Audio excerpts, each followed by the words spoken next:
If you are capable of causing depression to yourself, I'm saying this not without any concern for your illness or not due to lack of compassion, because that is the nature of what's happening to you. If you're causing depression to yourself, you are able to generate substantial amount of intense emotions and thoughts, but in the wrong direction. If you don't have very strong emotions, very intense thoughts about something, you cannot get depressed. It is just that you're generating thoughts and emotion which work against you, not for you. So you are strong enough to cause depression to yourself, because for you to cause a mental illness for yourself, unless you're pathologically ill, which is just a small number of people, rest are all self-created. Most of them are self-created. A few are pathologically ill, they cannot help it. It just comes from within because of genetic and other factors. Almost everybody here, if we train them towards a certain kind of thought process and emotion and push them a little bit with the outside situations, almost everybody will lose their mental balance. They will become clinically ill. They can be driven to madness, I'm saying, because the line between sanity and insanity is very thin. People keep pushing it. You get angry, you're pushing the line. It's a thin line. In fact, when you get angry, you know you're pushing the line. That's why the expression, I was mad at somebody. You're not mad at somebody, you're just going mad. You cannot be mad at somebody. You're just pushing your sanity, the boundaries of sanity, and moving into insanity for a certain period of time and coming back. You do one thing every day, you try this. 10 minutes a day. Try intense anger on somebody. You will see in 3 months' time, you will be clinically there. Just try it if you want. Because if you keep pushing the line, you go mad and you come back, you go mad and you come back, one day you're not able to come back, that's all. One day you're not able to turn back, then you're clinically ill. You must understand, even if you got angry for a moment, you're already ill. Maybe you don't get the certificate of diagnosis. They don't slap a certificate on you that you're gone, but you are going, isn't it? You think it's your right to throw tantrums? You think it's your right to get angry with people? You think it's your privilege to be depressed so that you'll get attention from somebody? You keep playing this.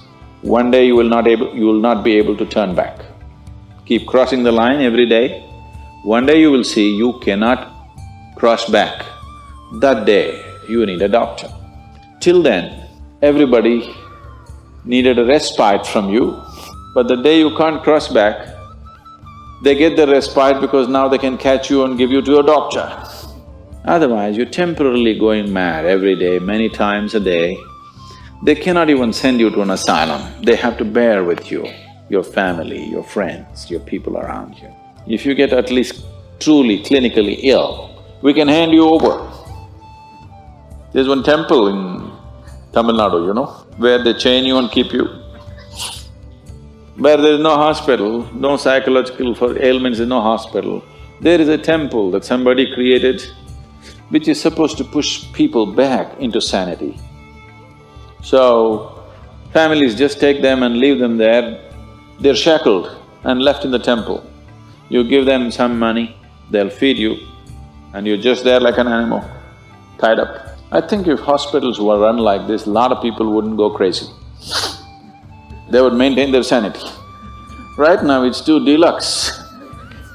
If you make hospital extremely comfortable, it'll become an incentive to become sick. And you have incentives in your life to become ill. Right from your childhood, you got the maximum attention only when you fell ill. When you are happy, they screamed at you. When you squealed in joy, they screamed back at you, adults. Then boo-boo, boo-boo, boo-boo, boo-boo. When you are a child, physical illness is good because you'll get attention from your mother and father and everybody around you, and you don't have to go to school on that day. So you learn the art of falling physically ill. But once you get married, you learn the art of becoming mentally ill.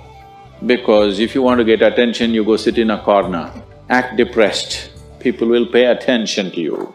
So, you keep playing this game, one day you're not able to cross the line back. That day, you're clinically ill.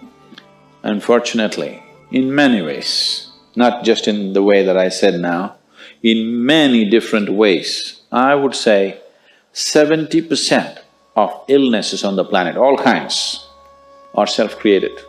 Even if you get an infection, there is a way. If you keep yourself in a certain way, physically and mentally, the virus and the bacteria will not work the same way as it works upon somebody else. If you set yourself like this, no matter what's happening, anyway, I have to go and do this, this and this. There's no break from that. The last 29 years, I have not been able to cancel one program because I'm running temperature, I got a cold, I got this, I got that. It doesn't matter what's happening, what you have to do, you anyway have to do. You can't turn back on that. Either out of your commitment or you have a boss like that. One way or the other, if it happens, then you will see, you will not at all fall sick so often. Because if you have temperature, you still have to go. If it's summer, you still go, right? Now, a lot of people don't go. It's a little hot outside, they don't go and work. Little cold outside, they don't go and work.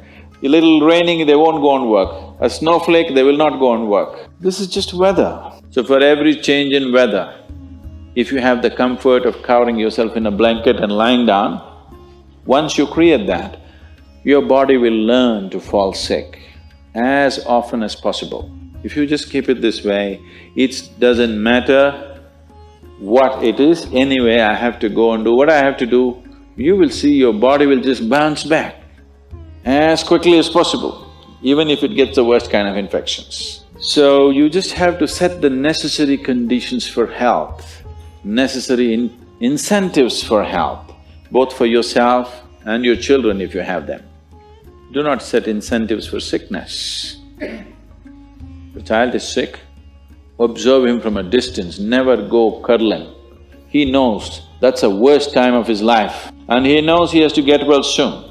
And give him the best attention when he is joyful. You will see he naturally learns from within. His very chemistry will learn that it pays to be joyful, it doesn't pay to be sick.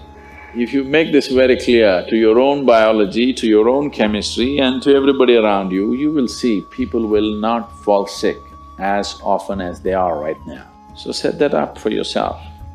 You will see you will get healthy.